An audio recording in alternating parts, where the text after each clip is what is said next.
Senza ombra di dubbio uno degli argomenti più discussi e chiacchierati nel mese di dicembre per quanto riguarda l'atletica su pista è stato l'australiano classe 2007 Gut Gut, che poi ho sentito pronunciare anche Gat Gat, però a me piace di più Gut Gut, lo chiamerò così, non sapendo la pronuncia esatta corretta. Ma su questo ci arriviamo dopo in realtà. Comunque si è parlato molto di Gut Gut per via dei suoi grandi risultati che ha fatto nei 100 e nei 200 metri e direi che è assolutamente necessario approfondire chi sia questo ragazzo perché da molti è stato considerato come l'erede di Usain Bolt. Quindi nel momento che viene scomodato un paragone del genere è assolutamente necessario capire di chi si stia parlando. E come ogni origin story di supereroi o super cattivi, bisogna partire necessariamente dalla sua famiglia. E i suoi genitori Bona e Monica, e tra l'altro Monica è proprio scritto esattamente come in italiano, sono originari del Sud Sudan, ma a inizio anni 2000 sono scappati da quel paese per sfuggire alla guerra e prima di arrivare in Australia sono stati anche in Egitto. Da lì poi nel 2005 si sono trasferiti effettivamente in Australia con lo status di rifugiati, tuttavia qualche anno dopo, nel 2007, quando nascerà loro figlio, ci sarà un piccolo problema all'anagrafe, perché per via di traduzioni e cose varie c'è stato un errore nella trascrizione del cognome e quindi anche del nome, dato che ha stesso nome e cognome il nostro protagonista, che in realtà doveva chiamarsi Gwot Gwot, poiché questa è la pronuncia corretta che arriva dalle sue origini del Sud Sudan, ma il tizio all'anagrafe ha sbagliato, ha scritto Gut Gut e poi successivamente anche è stato registrato con questo nome nella World Athletics. Quindi a meno di cambi di nome per correggere questo errore, credo che lo conosceremo per sempre come Gut Gut e non Gwot Gwot, che in realtà proprio il padre di Gut non sopporta che venga chiamato in questo modo, perché come è scritto attualmente Gut Gut è il nome di una malattia, una forma di artrite, quindi è come se si chiamasse artrite. E se vi chiedete perché abbia stesso nome e cognome, anche Gut Gut stesso ha spiegato in diverse interviste che in Sud Sudan è normale avere stesso nome e stesso cognome. E poi lo stesso Gut Gut ha spiegato che nonostante ci sia la ripetizione di nome e cognome, nel linguaggio comune si viene chiamati solo per un nome, quindi lo chiamano banalmente tutti Gut e non Gut Gut. E così proprio per far capire questa cosa lui dice guardate che è normale, e io per esempio ho un amico che si chiama Deng Deng, però siamo ormai arrivati al fatto che Bona e Monica sono arrivati in Australia e nel 2007, più precisamente il 29 dicembre del 2007 in Queensland, nasce loro figlio che in realtà per tutta la prima parte di infanzia faceva calcio, quindi non è che ci interessasse molto all'atletica e aveva come idolo indiscusso Cristiano Ronaldo. Poi arrivati all'equivalente delle nostre scuole medie, diversi esperti, diversi allenatori, insegnanti notano come fisicamente sia molto portato per lo sport Gut Gut. Alcuni ritengono che sarà un futuro rugbista, altri un futuro atleta. Poi fortunatamente sappiamo tutti com'è andata, è stata scelta l'atletica e quindi ecco che quando ha 12-13 anni nel 2020 comincia a dedicarsi seriamente all'atletica. I suoi primi risultati li abbiamo nel 2021, quando poco prima di compiere 14 anni nei 100 metri corre in 11,15 e nei 200 metri in 22,68. Quindi se lo mettessimo nelle categorie italiane sarebbe un ottimo allievo di gran livello, ma con un'età da primo anno cadetti, quindi si capisce subito che era abbastanza forte fin da piccolo. Sarà però soltanto nel 2022 che riesce a compiere un grandissimo balzo in avanti nelle sue prestazioni. Nei 100 metri arriva a 10,57, mentre nei 200 metri arriva a 21,14, ricordandoci però che ok ha 14 anni ma siamo sempre a ridosso del suo compleanno, quindi poco prima di compiere 15 anni. E nel corso dell'anno successivo, nel 2023, comincia proprio a farsi conoscere anche al di fuori dell'Australia. Comincia un po' a circolare il suo nome di questo giovane atleta dell'Australia che ottiene ottimi risultati e infatti un pochettino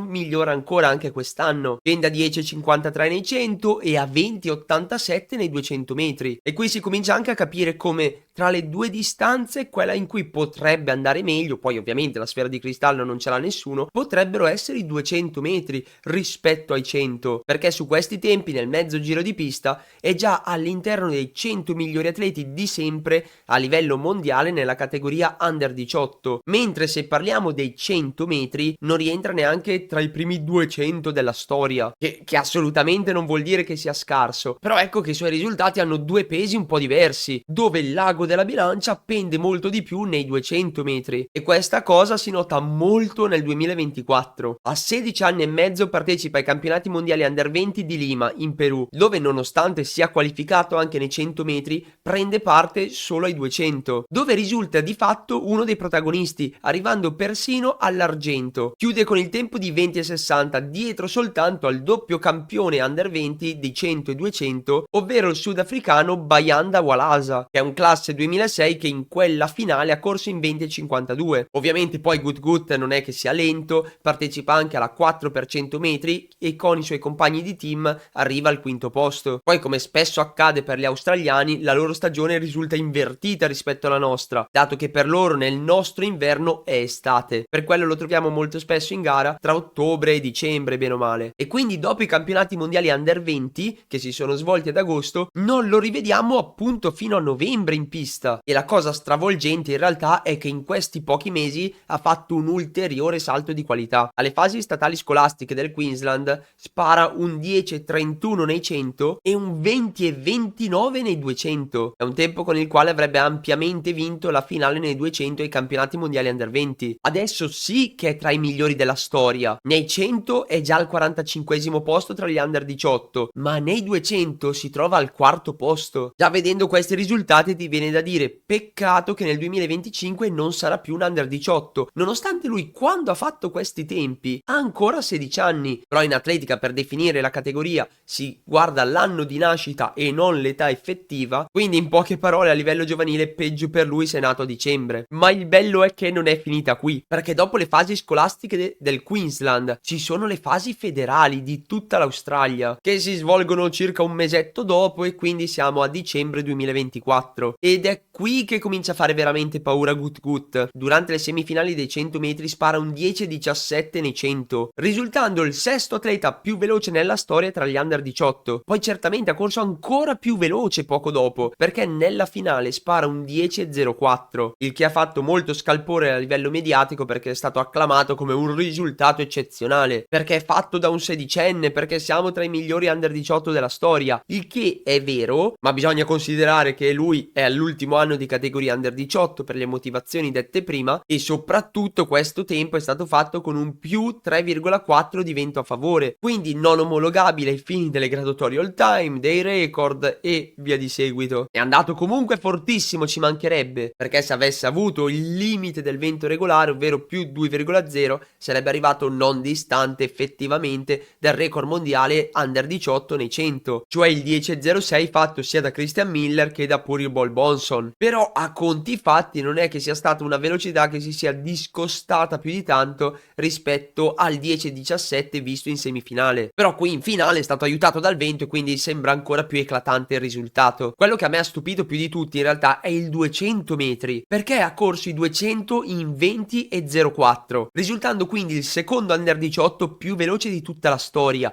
a 20 centesimi dal record mondiale di Erion Knighton, e risultando anche più veloce di Usain Bolt, che in questa categoria aveva corso in 20,13, cioè soltanto due uomini hanno corso più veloce di Bolt sotto i 18 anni, uno è Erion Knighton e l'altro adesso è Gut Gut. E considerando che Knighton comunque è tra i migliori 200 metristi al mondo, diciamo che questa cosa fa alzare molto le quote del futuro di Gut Gut. Pensate che questo 20,04 fatto dal sedicenne, ormai praticamente 17enne, è diventato anche il nuovo record australiano assoluto, battendo il precedente record di 20,06 fatto da Peter Norman, che era stato realizzato 56 anni fa ai Giochi Olimpici di Città del Messico del 1968. E se invece ci guardiamo intorno a livello mondiale, possiamo notare come il 20,04 di Gut Gut lo colloca al 23esimo posto delle graduatorie mondiali stagionali. Cioè, per capirci, Gut Gut è andato già più veloce di Fausto De Salu, Filippo Filippo Tortu, Oblique Seville, Terrence Jones, Akani Simbine, anche addirittura di Fambullè, e guardando sempre al 2024 ha corso soltanto 6 centesimi più lento di Andre De Grasse. Quindi ecco che un neanche 17enne riesce a sparare un tempo del genere, a tutti più o meno gli si sono rizzate le antenne per controllare chi sia questo atleta. Oltretutto nel 2025 lo vedremo già come vero e proprio professionista di atletica, poiché durante il mese di ottobre ha firmato un contratto con l'Adidas. E come vi avevo detto inizio video, molti credono che lui sia l'erede di Usain Bolt, e questo secondo me è avvenuto per una serie di ragioni. Prima di tutto lo stesso Usain Bolt ha detto mi ricorda me da giovane, quindi diciamo che se Sua Maestà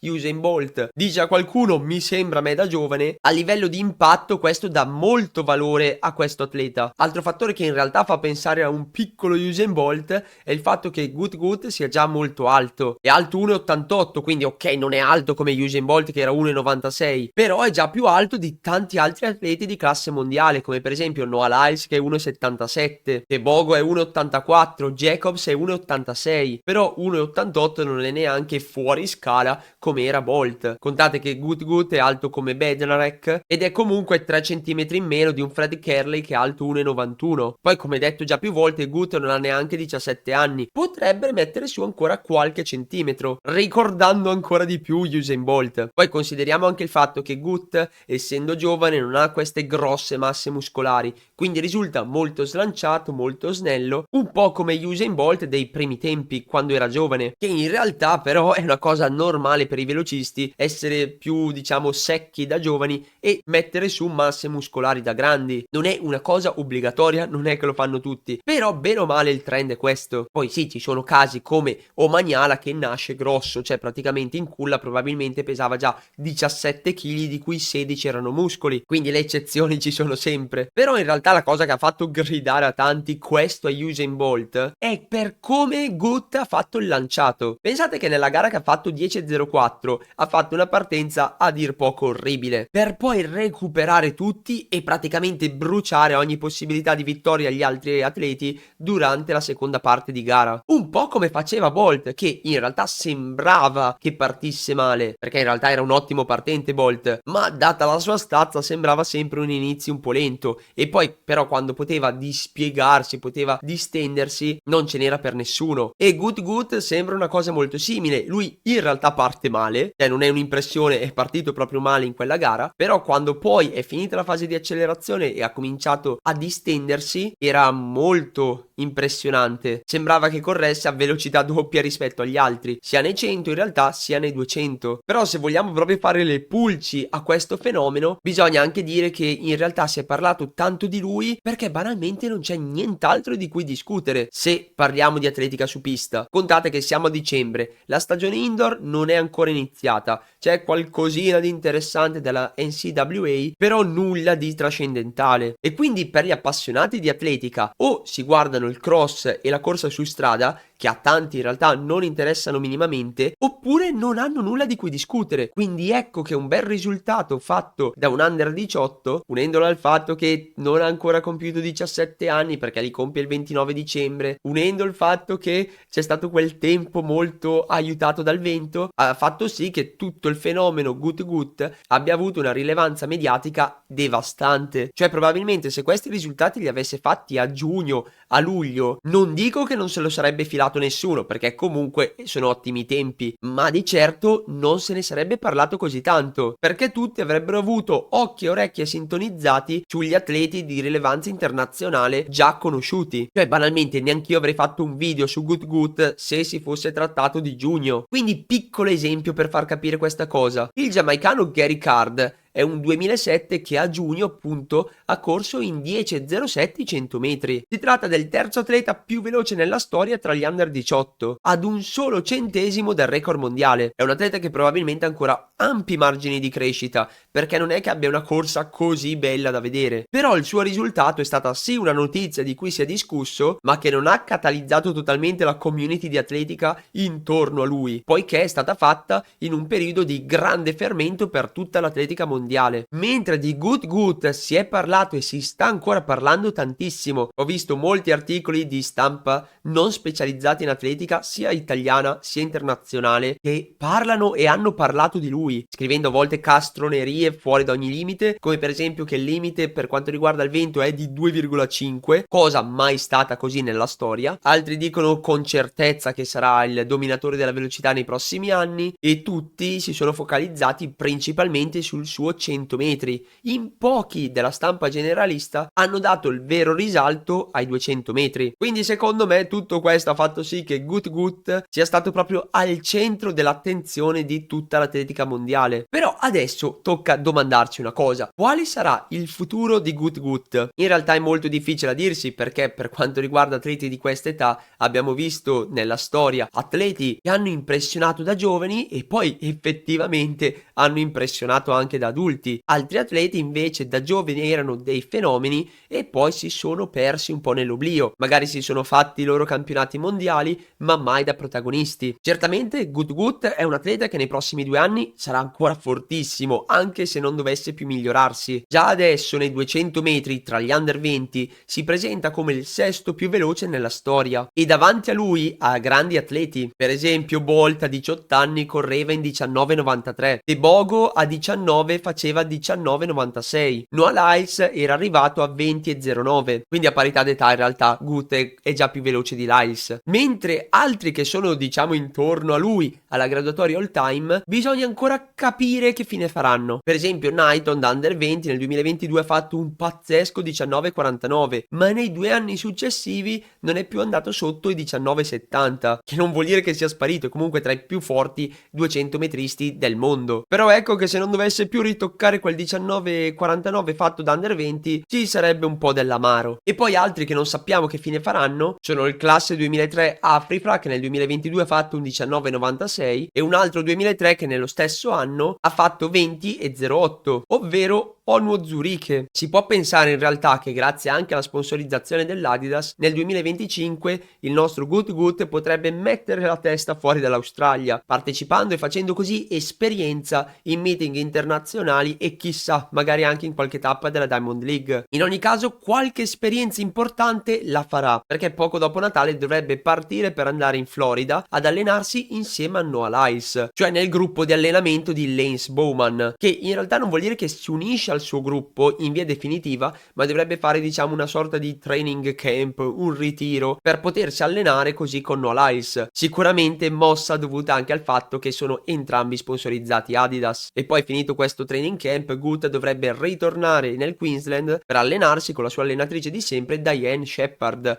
che tra l'altro nel corso del 2024 ha già ricevuto il premio di miglior allenatrice dell'anno dell'Australia. Però in realtà parlando di Gut mi aspetto in un 2025 che scenda sotto i 20 secondi. Nulla di stratosferico, non mi aspetto un 19,40 alla Knighton. Poi se dovesse farlo, tanto di cappello. Però mi aspetto che questo trend di crescita visto negli ultimi anni non si arresti, e quindi anche un piccolo miglioramento sarebbe cosa molto gradita. Comunque trovo quasi poetica una cosa, perché Gut Gut questi risultati a novembre, dicembre li ha fatti a Brisbane, praticamente vicino a casa sua, la stessa identica città che tra 8 anni nel 2032 ospiterà i Giochi Olimpici, dove Gut Gut avrà 24 anni e mezzo. Non mi sbilancio, però se tra 8 anni Gut Gut dovesse risultare uno dei protagonisti della gara di 100 o 200 metri o entrambe, proprio ai Giochi Olimpici di casa sua, proprio nella stessa pista dove 8 anni prima aveva fatto dei veri e propri risultati mostruosi per un atleta under 18, sarebbe veramente molto poetico. Ovviamente è tutta una storia da scrivere, ci sono 1000 se, 1000 ma da qui al 2032 e il finale poi è tutto da scrivere e da immaginare, però perché non sognare? Comunque appare chiara una cosa: a meno di grandi sorprese, grandi stravolgimenti, Gut Gut potrebbe essere uno dei protagonisti della velocità nei prossimi anni, cioè dovrebbe far parte un po' della nuova generazione di velocisti che sarà all'apice tra 7-10 anni. Nuova generazione dove buttiamo dentro tutti quelli nati dopo il 2003 per farci capire. Quindi giusto per fare qualche nome a caso, le zie Tebogo, Erion Knighton, Puri Bonson, Christian Miller, Quincy Wilson, Gary Card, Bayan Dawalasa, Gut Gut. Sicuramente ne ho perso qualcuno di strada, però un po' per far capire i possibili avversari che si ritroveranno nei prossimi anni Gut Gut. E anche qui, come al solito, magari alcuni di loro spariranno nell'oblio, faranno 1 o 2 stagioni e poi non faranno più cose eclatanti. Però guardando un po' l'andamento del 2023-2024, pare che questi siano i prossimi nomi dei grandi velocisti. Detto questo, staremo a vedere se migliorerà e quanto migliorerà il nostro protagonista. Cosa certa è che dovremo aspettare fino a marzo per vederlo nuovamente in gara. Come al solito, grazie mille di avermi seguito fino a qua, spero che questo video vi sia stato utile. Come al solito iscrivetevi, abbonatevi al canale, solite cose, e come al solito buon divertimento agli allenamenti e buona fortuna alle gare. Ciao ciao!